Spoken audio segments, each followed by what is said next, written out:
Hello beautiful people. Today we are doing yet another Doctor Who vs Star Wars video, but this time we are using a whole new faction. That new faction, obviously, being the Sontaran Empire. So let's skip the unnecessary intro and get right into it.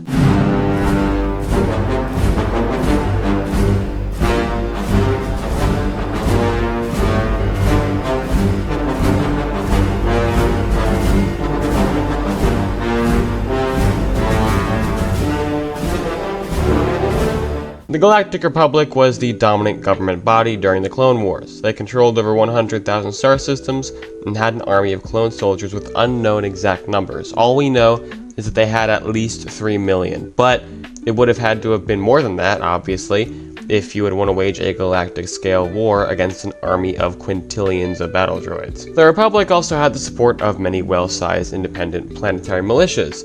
Some weapons used by the Republic include the DC-15S, DC-15A, Thermal Detonator, Droid Popper, and the DC-17M. The Clone Army is composed of multiple battalions, including the 501st, 212th, 327th, 104th, 14th, and so on, with legions like the 212th and 501st being some of the most noteworthy and efficient of the bunch. The clones are good, yes, but they're even better when their respective Jedi generals are on the field. Jedi are lightsaber-wielding warriors with incredibly mind-bending telekinetic abilities, all of which being a product of the overpowered plot device that is the Force. For vehicles, the Republic has an impressive variety of different walkers, tanks, and speeders that can be used in battle. For reference, the list of Republic vehicles includes ATT, Turbo Tank, ATRT, Bark Speeder, and the TX-130 fighter tank. Now, that's all fine and dandy, but what about the Republic Navy? The Republic has vehicles like the ARC-170, Y-Wing Bomber, V-19 Torrent, Headhunter, and LAAT gunship. The Republic Navy is most commonly seen making use of the good old Venator Star Destroyer that can pack up to 70 teratons of firepower. But they are also in possession of some other noteworthy ships, like the Acclamator Assault Ship, Victory 1 class Star Destroyer, Frigate, Corvette, Light Cruiser, and even, like I have mentioned before, Super Star Destroyers. They had supers like the Praetor class destroyer, Maelstrom class battlecruiser, and the Mandator class dreadnought. The Mandator is absolutely massive, but they appear to only really be used for defensive positions as there just aren't very many of them. All of this is great, truly. But how exactly would this clone army do in an all-out war with another clone army?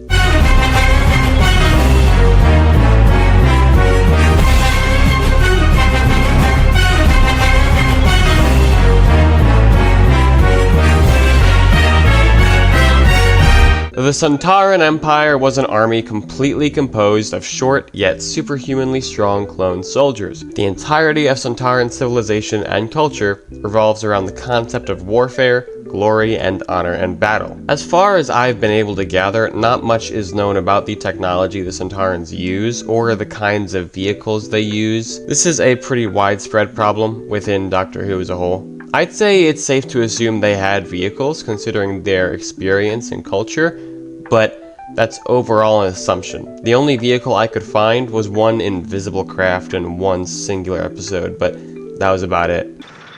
We remain undetectable to the Papal mainframe. Commander Stan, that's the detection warning. Our invisibility cloak is compromised.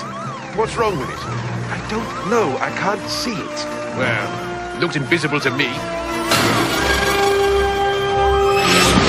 Sontarans made use of energy weapons, though what they fired is kind of unknown. I think it's safe to assume both sides would be capable of harming each other though, especially since we've seen Sontarans get killed by more primitive weaponry, such as modern firearms. The Sontarans are an intergalactic empire, which means they have a lot of territory and would likely have large numbers of soldiers, considering a single cloning facility can produce millions of clones in 4 minutes. The Sontarans use entire planets as cloning worlds, covering them in continent-sized battle forges and cloning facilities. The Sontarans likely have a very large and reliable industry, considering they've been able to wage a 50,000-year war against their alien enemies, the Rootans. The war's not going so well then. Losing, Owen? Such a suggestion is impossible! What war? The war between the Sontarans and the Rutans. It's been raging far out in the stars for 50,000 years. When it comes to naval craft, we don't know much aside from the fact that Sontarans have different ships and a kind of fighter. Their ships are stated to be able to take Earth's nuclear arsenal. Making a mistake, Colonel. For once, I hope the Sontarans are ahead of you. North America, online. United Kingdom, online. France, online. India, online. Pakistan, online. China, online. North Korea, online. All systems locked and coordinated. Launching in 10, 9, 8, 7, 6, 5, God save us. 4, 3, 2, 1, 0.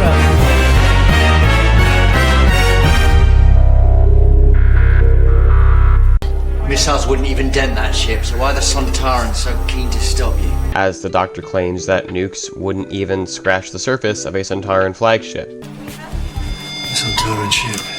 NATO's gone to DEFCON 1. We're preparing a strike. You can't do that! Nuclear missiles wouldn't even scratch the surface! So, with this in mind, nukes generally have 6 megatons of explosive power. There are about 12,500 nukes on Earth right now, meaning if we took every nuke on Earth, turned it into one big bomb, and tossed it at a Sontaran flagship, that Sontaran ship would take 75 gigatons of TNT. This means Sontaran ships could at least take 75 gigatons of firepower. I'm willing to bet they can take far more than that, considering the Doctor said nukes wouldn't even scratch the surface, and overall, considering the verse this is, but 75 gigatons is the only concrete number we can muster as of right now. Sontaran ships are also capable of destroying moons, and the Doctor also claims that a Sontaran ship could blow Earth out of the sky. Stahl, you could blast this planet out of the sky. And yet you're sitting up above watching it die! Where's the fight in that? Where's the honor? Sontarans, while being tenacious warriors, do have one weakness, that of course being probing vents on the back of their armored necks. These vents are used for feeding, but if hit by a projectile,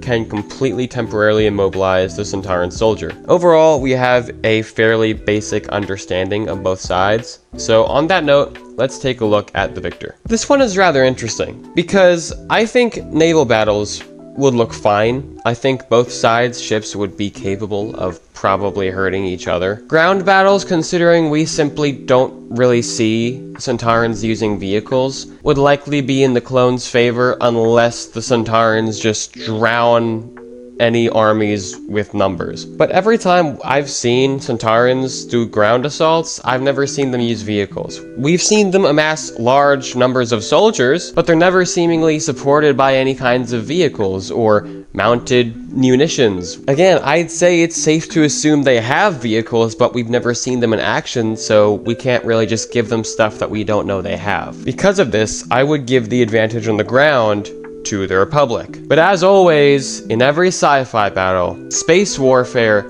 is the most important factor. Doesn't matter if you win on the ground, if I have orbital superiority and can bombard you from orbit. Doesn't matter if you just capture the planet, if I can destroy the planet you're standing on, then I win. And I think in space warfare, the Sontarans would probably win. Similarly to the Cybermen, the Sontarans are, yet again, an intergalactic empire. They fight intergalactic scale wars. We've already explored how Sontaran ships could likely take at least 75 gigatons of TNT. And again, maybe I'm being generous, but I do think they could take more if every Sontaran ship has the firepower to blast planets out of the sky. And considering the firepower we know other factions in the verse have, I really don't think it's that far-fetched for me to say the Sontaran ships would kind of scale to those. So based on what we know, I could see a naval battle going either way, depending on how many ships there are. If both sides have even amounts of ships, like if there are 3 Venators and 3 Sontaran ships, I think it could be a pretty cool match. But the problem is, I doubt that's how it's going to be, because as we just explored, the Sontarans should realistically have far more numbers than that, and they would likely have the ships to maneuver those numbers throughout the galaxy. The Sontaran Empire is going to severely outnumber the Republic, and I think that's going to be mirrored in the ships as well. They're going to have more ships than the Republic does, in my opinion. And not just a few more, probably way more. The Sontarans have been in ongoing warfare for 50,000 years, and counting. I think that this intergalactic empire would have the industry and the forces necessary to outdo the Republic, which is restricted to one singular galaxy. I know I've said that numbers don't always matter, and I do still stand by that, but it just gets to a point where there's too much. There's too many numbers. The lowest number we have for the clones is 3 million plus. I just don't think that's going to work. I think naval warfare would give the Sontarans the win, but the thing I'm most frustrated about with this video is ground warfare, because again, we just don't know what the Sontarans would be supported by. We don't know what kinds of vehicles they would have to combat the Republic's vehicles. And at the end of the day, I do think that Sontarans would want to take part in ground warfare quite often, considering the culture they live by. They want to die and bleed out on the battlefield. They love ground combat, it excites them. I don't think the Sontarans would just sit in their ships and bombard planets. Could the Sontarans develop vehicles if they don't have any? Which I do think that they probably would have vehicles, because why wouldn't they, considering their culture and their war experience? But again, we don't know what they have. So if they don't have any, could they develop some? I mean, yeah, how long would it take them to do so? I don't know. Again, if they have a good enough industry to last 50,000 years, then I do still think they could do it and then outlast the Republic. But overall, when it comes to ground combat, the first engagements are going to probably be quite rough for the Sontarans. Overall, I'd say the Sontarans win 8 out of 10 times. I feel slightly unsatisfied with this conclusion because there's just not enough information for me to go off of regarding the Sontaran Empire, in my opinion. But let me know what you guys think. Is there anything about the Sontarans that I missed? Is there anything about the Republic that I may have underestimated or forgotten about? Let me know in the comments below. But I will see you guys in the next video. Bye-bye.